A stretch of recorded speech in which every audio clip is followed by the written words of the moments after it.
actuamos enérgicamente y pedimos la colaboración de las autoridades para solicitar que sancionen a los responsables. Y bueno, es miércoles de Política Joven. Le agradezco a Sofía Otero, creadora de contenido de análisis político, Jimena Villicaña, activista por la oposición, Manuel Pedrero, periodista, y Gerardo Vera, creador de contenido de análisis político, que estén con nosotros para hablar sobre lo que esperan los jóvenes, las juventudes, de este gobierno de Claudia Sheinbaum. Bienvenidas, bienvenidos. Buenos días, Pedro. Gracias. Buenas noches. Es la falta de costumbre, ya ves por qué nos abandonas es que nos ven en tanto. Japón. Sí. Siempre es buenos días en algún lugar del mundo. A ver, comencemos por este tema. Manuel, ¿qué es lo que esperan las juventudes en este gobierno de Claudia Sheinbaum? Primero que nada, me gustaría expresar mi solidaridad al pueblo de Guerrero, a los hermanos de Oaxaca y de Guerrero. Están pasando por una situación muy difícil. El huracán John ha sido devastador. A mí me tocó cubrir el huracán Otis. Sé la tristeza, el dolor que pasa en este momento los pueblos hermanos, y por eso me enferma ver cómo los simpatizantes de la oposición están enviando víveres con mensajes destinados, escritos en Sharpie, diciendo: disfruten lo votado, a ver si ahora sí cambian de opinión. Deleznable la mezquindad que los ha caracterizado hoy y siempre. Claudia Sheinbaum Pardo inicia el día de hoy este ejercicio inédito, lo reinicia, pero también lo actualiza, el de las conferencias mañaneras, con un nuevo logotipo y con una nueva imagen.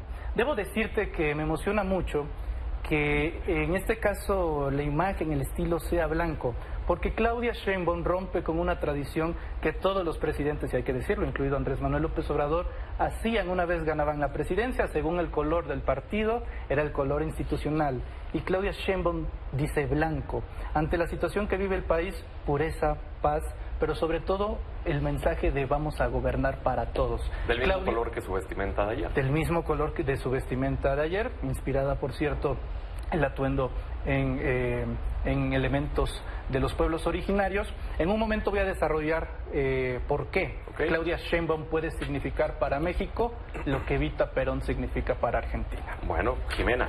Hola Pedro, muy contenta de estar acá y pues decirte que con una sensación agridulce. Ayer creo que fue un hito histórico para, hablando desde la perspectiva de una mujer joven, para muchas mujeres y niñas en este país. Sin lugar a dudas, ver a esas tres mujeres encabezando los tres poderes, pues son el símbolo tangible de que la lucha de tantos años de mujeres que incluso dieron la vida, pues rindió frutos. Y es emocionante ver cómo ahora las niñas y las mujeres tenemos esos ejemplos que nos invitan a soñar y sobre todo a sentir que esos sueños se pueden convertir en una realidad, que podemos aspirar a ello y que rompen con esta falsa premisa con la que vivimos siempre, como decía Simone de Beauvoir, de que éramos lo otro, la otra edad. Entonces, algo que nos hace celebrar, y sin embargo es doloroso como esta sensación de triunfo, de esperanza, se ve un poco opacada por esta incertidumbre de que quien llega es una mujer que está impulsando bajo su liderazgo pues ideas nocivas, no solamente ideas, reformas nocivas que sobre todo atentan contra los derechos principalmente de las niñas en este país, sobre todo de aquellas más vulnerables y en las periferias, como lo es la militarización del país, la ampliación del catálogo de delitos de prisión preventiva oficiosa, el desmantelamiento del Poder Judicial, en fin, todas estas reformas que hemos venido platicando. Entonces, una sensación agridulce, pero de pronto rescatamos este hito histórico que rompe con este techo de cristal. Gerardo. Sin lugar a duda, creo que es una fecha histórica. Como bien lo mencionaba Jimena, yo no puedo ponerme a opinar desde la perspectiva de lo que se debe sentir, lo que deben sentir todas las mujeres en México, pero no deja de ser emocionante y no deja de ser algo que llama la atención. Al final de cuentas entendemos, y creo que todos estamos al tanto de la cultura violenta, machista, menudo discriminatoria que viven las mujeres en México. Entonces, la llegada de una mujer a un puesto de poder, sin lugar a dudas, es un hecho de celebrarse, independientemente de quién sea el perfil. Ahora, analizando propiamente al perfil, evidentemente creo que hay que matizar. Hay cuestiones que se deben celebrar, hay cuestiones sobre las que debemos estar muy pendientes, hay cuestiones sobre las que quizás su gobierno vaya a tener una mayor sensibilidad, ¿no?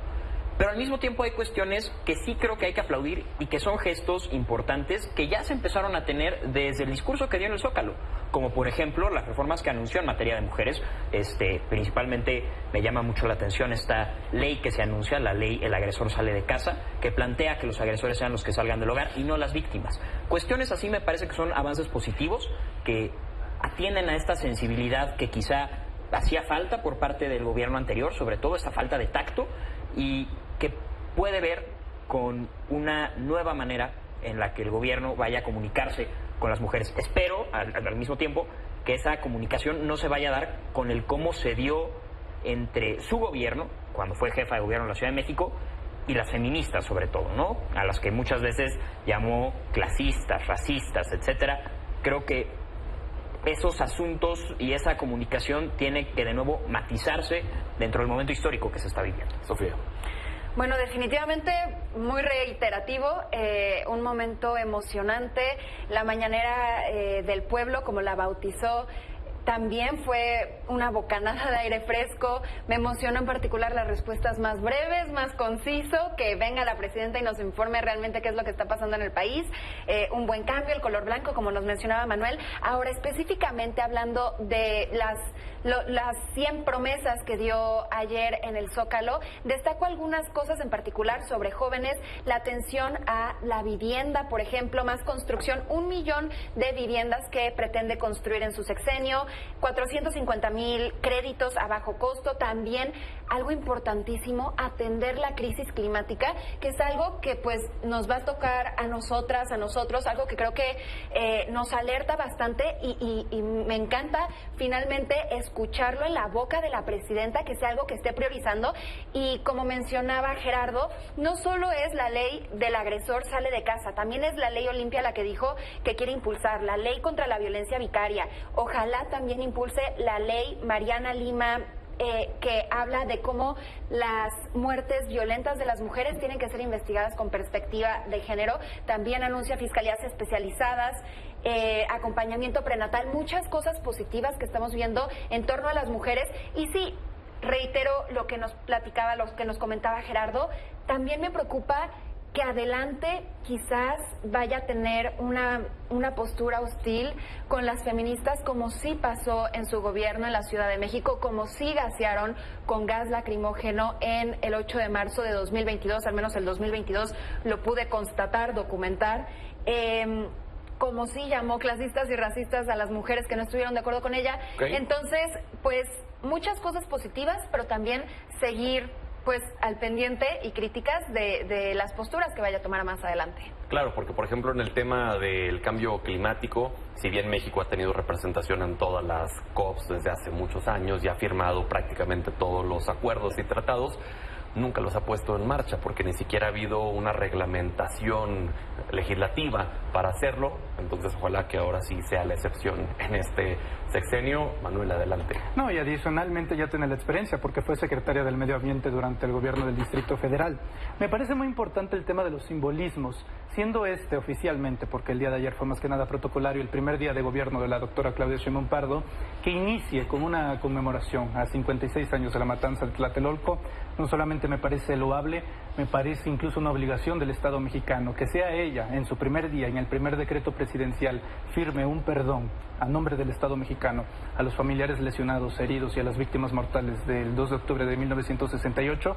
Me parece formidable. Las banderas mexicanas, por lo menos en la capital del país, estaban a media asta. La bandera mexicana en el Zócalo estaba a media asta, y esos detalles, esos simbolismos son los que nos hacen recordar y tener memoria histórica. Ahora, el gabinete, la verdad, se ha dicho en varias ocasiones, pero me parece que es uno de los mejores que se ha presentado en mucho tiempo, por la sencilla razón de que por primera vez los secretarios, sus secretarías se dedican básicamente a lo que estudiaron, no como en los sexenios de Calderón, donde el secretario de Salud, Salomón Chertorivsky, era economista. ¿Qué hace un economista en la Secretaría de Salud? Bueno, vendiendo las plazas como lo sabían hacer desde hace varios años. Y no, por primera vez tienes, por ejemplo, a Julio Verdeguer en la Secretaría de Agricultura, tienes a Marcelo Ebrard en Economía. Claudia Sheinbaum va a tener a 3 cancilleres en el mismo gobierno, porque está Alicia Bárcena, Ebrard y el doctor Juan Ramón de la Fuente, es decir, no va a haber problema en temas de relaciones exteriores, y sobre todo las condiciones inmejorables. Si uno checa la historia de México, se va a dar cuenta que los mejores presidentes que tuvieron oportunidad para trascender y quedar bien ante la propia historia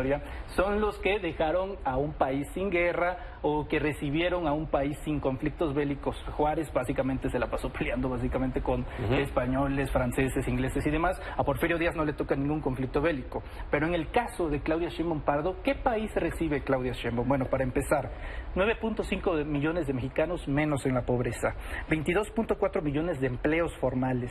En 2018 el salario mínimo era de 9,000 pesos mensuales, actualmente es de 18 17,000 pesos mensuales. Es un aumento del 110%. Claudia recibe el peso como la segunda moneda a nivel mundial más fortalecida. Okay. Fox, Calderón y Peña condonaron más de 530,000 millones de pesos. López Obrador no condonó ningún impuesto a ninguno de los grandes jeques. El sexenio con mayor inversión directa extranjera. México es el sexto país más visitado del mundo, superó 2 puestos en el ranking mundial. Ahora México es el principal socio comercial de los Estados Unidos, antes era China. Okay. México ahora es la 12ª economía del mundo, antes era la número 14. Y para finalizar, aprovechando que esta es una mesa joven, el PRIAN en toda su historia, en los últimos 5 gobiernos, hizo una inversión para jóvenes de 2,000 millones de pesos. López Obrador y la 4T hizo una inversión de 135,000 millones de pesos, 20 veces más.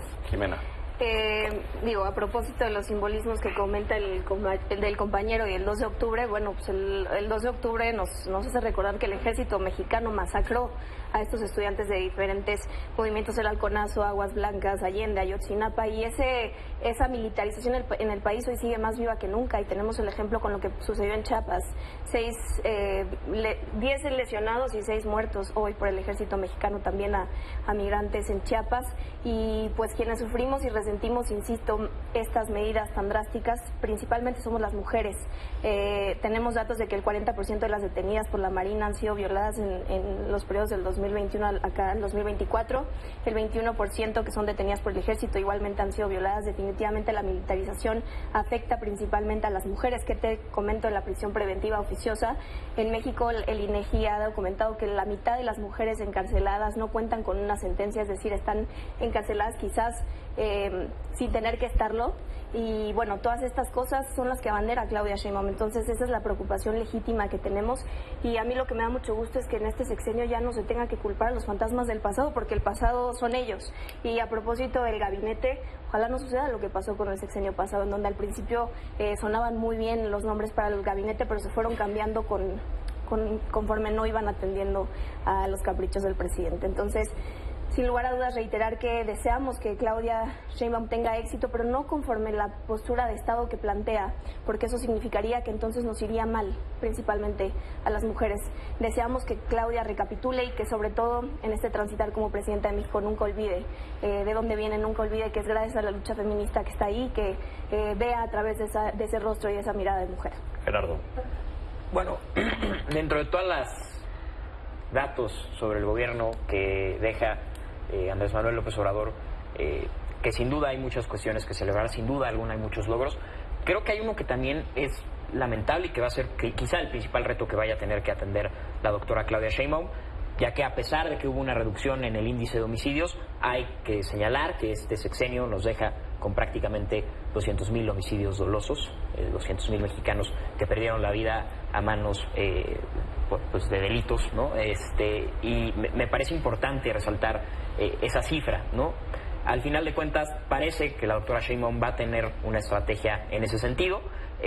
Sobre todo, destacaría el hecho de que Omar García Harfuch vaya a ser el secretario de Seguridad Pública. Parece ser un hecho que a muchos les brinda confianza, a otras tantas personas no, debido al historial que tiene Omar García Harfuch, tanto en el caso Ayotzinapa,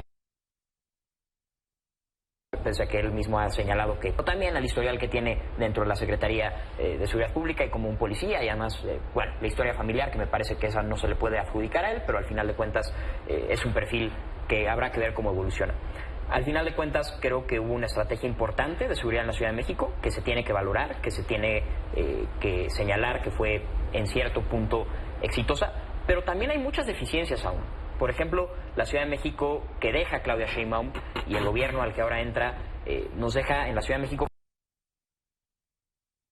con una fiscalía en la que unida. Entonces, esas cifras también se tienen que seguir atendiendo.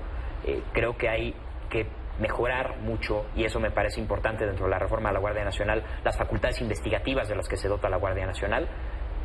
Si queremos resolver un problema tan grave como lo es la violencia, sin lugar a duda, eso tiene que ser la prioridad que vaya a tener este gobierno. Sofía. Retomando lo que dijo Manuel de los simbolismos, pues me da algo de esperanza, no sé si es ingenuo de mi parte, espero que no, que pues esta postura que toma sobre el 2 de octubre en particular, porque ella de alguna manera desde niña estuvo involucrada gracias a su madre, pues también haga que atienda el caso de Ayotzinapa de una forma distinta. Es algo que promete ayer ante el pueblo en el Zócalo, que va a encontrar a los 43, esperemos que así sea. Por otro lado, hablando de la estrategia de seguridad en la Ciudad de México, que ha sido, fue en su campaña y ha sido uno de los puntos principales de ella llegando a la presidencia, diciendo que pues tuvo una estrategia de seguridad efectiva en la capital que podría extender al resto del país. Creo que hay que analizar precisamente los datos para entender algunas deficiencias puntuales. Ella presumió cuando salió de la gubernatura, de la jefatura, perdón, ella señaló que había una reducción de homicidios de 51%. Esto suena como un enorme logro. Algo que no dijo es que según datos del propio gobierno, no me los estoy inventando, del INEGI, también hubo 35% de homicidios del 2019 al 2022, no homicidios, muertes sin clasificar. 35% de las muertes que ocurrieron en la Ciudad de México no se clasificaron como homicidios. Muertes violentas que no se pudo determinar qué pasó. Ese es un porcentaje que no existe, que no hay ningún porcentaje similar en ninguna otra entidad. Está en otras entidades alrededor del 6%, que encuentras, voy a ser explícita, encuentras un cuerpo, no sabes si es alguien que se quitó la vida o que asesinaron o que tuvo un accidente. Pero en la Ciudad de México la cifra fue mucho mayor. Entonces esperemos que esa no sea la estrategia de seguridad a nivel nacional, que bajen drásticamente los homicidios, entre comillas, como sucedió en la capital, pero que también suban drásticamente las muertes sin determinar. Claro, de los temas que, digamos, se le podría decir que quedaron como pendientes o por concretar, por mejorar: seguridad, sin duda; salud y educación. Mencionabas hace un momento a los secretarios en cada área que están realmente dedicados al tema. Por ejemplo, el tema de la educación. Mario Delgado ha sido uno de los más criticados en el nombramiento que se le dio como el titular de la Secretaría de Educación Pública. ¿Mejorará la educación en México? Pues yo espero que sí, porque entre otras cosas la rectoría está en la presidencia de la República. Si el secretario no da resultados, se cambia tal cual. Pero yo te diría que en el caso estricto de educación, pues no es casualidad que se haya elevado a rango de secretaría el CONACYT. Entonces yo me pregunto verdaderamente quién va a tener el poder en temas de educación dentro del gabinete. El señor Mario Delgado, pues entre otras cosas fue presidente de Morena, no aspiró a una senaduría, a una diputación federal, era normal que aspirara a un puesto de una secretaría de Estado. Pero si lo checas bien, la coordinación tal cual del gobierno es muy fina. Y a mí me sorprende que de repente se cuestione cuestiones como de seguridad ya dentro de la era de Claudia Sheinbaum Pardo. Estas especulaciones sobre Omar García Harfuch, bueno, si es tan malo, yo no entiendo por qué el gobernador de Jalisco, Enrique Alfaro, en 2021 le envió un mensaje privado, una llamada telefónica a Omar García Harfuch para jalárselo para ser secretario de Seguridad Pública en el estado de Jalisco, ¿no? Son estas cosas que de repente uno no entiende de la oposición. No, yo sigo insistiendo que, por ejemplo, en temas de seguridad no hay ningún ápice de autoridad moral de Acción Nacional, ni mucho menos del PRI, para hablar de seguridad pública. La ciudad más violenta, no de México, del planeta, es Celaya. ¿Quién gobierna Celaya? El PAN. ¿Cuál es el estado con más homicidios a nivel nacional? Guanajuato. ¿Quién gobierna Guanajuato? El PAN. No hay cara para venir a presumir una alternativa, una estrategia. Por ejemplo, ya era una cuestión milagrosa que renunciara Carlos Amarripa, fiscal de Guanajuato por 15 años, que también es medio ilusorio, porque la renuncia viene hasta enero. Entonces son cambios también entendidos en la lógica del poder. Apenas también lleva 48 horas de gobierno Claudia Sheinbaum Pardo. Entonces a los agoreros del desastre que esperen sentados, porque lo bueno está por venir. Jimena. Pues creo que no hay, de los temas que hemos comentado aquí, sobre todo las preocupaciones legítimas que tenemos las y los ciudadanos, que insisto, para mí me parece muy fuera de lugar que insistan en hacer esto un tema de partido. Simplemente las y los ciudadanos, las y los jóvenes esperamos resultados en estas cosas que son tan trascendentales. Y lo que quisiera decir es que no es sorpresa la visión de Estado que tiene Claudia Sheinbaum, es decir, lo que te comentaba, el tema de la militarización, del desmantelamiento al Poder Judicial, de la ampliación de estos delitos a la prisión preventiva oficiosa, que de entrada creo que como mujeres son las que más nos preocupan. Pues no hay un supuesto, no tenemos que esperar, no tiene nada de significativo, ¿no?, que hayan pasado 48 horas. Es una visión de Estado que ella ha manifestado desde la campaña. Y bueno, la insistencia sigue siendo contundente a Claudia Sheinbaum que se desmarque de estas ideas nocivas que tiene y estos conceptos que estoy segura que no vienen de ella y que en su momento seguían la línea de este sexenio, pero que se desmarque de eso y que ojalá pueda gobernar con este rostro y esta mirada de mujer que te digo que es tan importante y es una deuda histórica para todas y todos nuestros actos. Claro. Yo respondería a 2 puntos. Primero, me parece que el simple hecho de que Mario Delgado, de que se haya creado una Secretaría de Ciencia y Tecnología, no acota las dudas que pueden existir alrededor de la figura de Mario Delgado en la Secretaría de Educación Pública. Eso, lo primero, ¿no? Y por el otro lado, también me llama un poco la atención, y siempre soy un poco rehuyente a que personas que sí han representado movimientos políticos intenten un poco mercantilizar con términos como la ciudadanía, etcétera. Porque, pues sí, al final de cuentas son llamados legítimos. Evidentemente comparto esos llamados, comparto esas preocupaciones, pero no hay que mercantilizar con esa terminología, ¿no? Porque un poco al final se acaba empapando. O sea, que como ciudadano no afiliada no pero puedo se acaba tener empapando. exigencias legítimas. Claro que puedes tener exigencias legítimas, independientemente de lo que haya pasado en el tienes pasado. una colaboración política muy estrecha. Una colaboración en una campaña política, pero eso no me... Yo no soy responsable de lo que pasó en los gobiernos del PAN y el PRI, lo digo con contundencia. Yo no estoy diciendo que lo seas. Incluso los he señalado con contundencia y señalo hoy a las dirigencias que nos han quedado mal. Pero es que este discurso de que no podemos, de que es mercantilizar las preocupaciones legítimas desde la ciudadanía porque les guste o no les guste ser ciudadana. Jimena, al final de cuentas, por supuesto que eres ciudadana, igual que yo, y dije, comparto esas preocupaciones legítimas. No las estoy demeritando, porque también te estoy diciendo que las comparto. Nacional y el PRI me parece... Te estoy diciendo que las comparto. El problema nada más es mercantilizar el término la ciudadanía, porque al final lo que acaba pasando es que se acaban entremezclando la ciudadanía y los partidos, y entonces precisamente lo que se resta... Como ciudadanos ya nos podemos pronunciar porque Acción Nacional se pronuncia. Es un reverendo sin sentido eso. Lo que se acaba restando es legitimidad a esas causas, porque precisamente los partidos políticos acaban haciendo sus campañas alrededor de esas causas y no...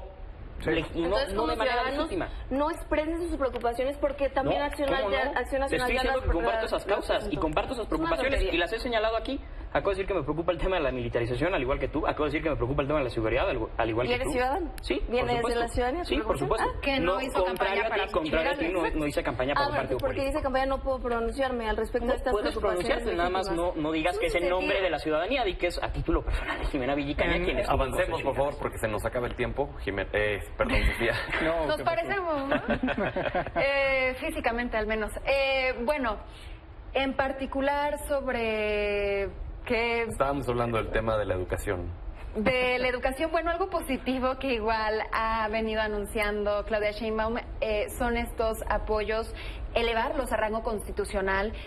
Ya había mencionado en mesas pasadas también que es algo positivo porque de alguna forma sí son apoyos focalizados específicamente a niñas y niños, jóvenes estudiantes de escuelas públicas para que haya menos deserción. Entonces eso de entrada es algo positivo. Y como mencionaba Manuel, ¿no? Si se hace un mal trabajo desde la Secretaría, pues siempre se puede remover, aunque se hace un trabajo tan bueno como el que hizo promoviendo a Morena como liderando el partido, entonces nos daría resultados increíbles, ¿no? Solamente podemos esperar eso. No fue él, fue el efecto Obrador, hay que decirlo. Rapidísimo, en Tabasco decimos al pan pan y al vino vino. La indefinición es definirse. Y si Acción Nacional no se asume como la derecha, como la radicalización que ha representado durante todos estos años, terminarán la misma ruta que el PRD. Pues bueno, ¿les parece que sigamos platicando la siguiente semana? Hay muchos temas que desglosar todavía. Encantado. Gracias por estar aquí. Pedro. Vamos a la pausa y regresamos.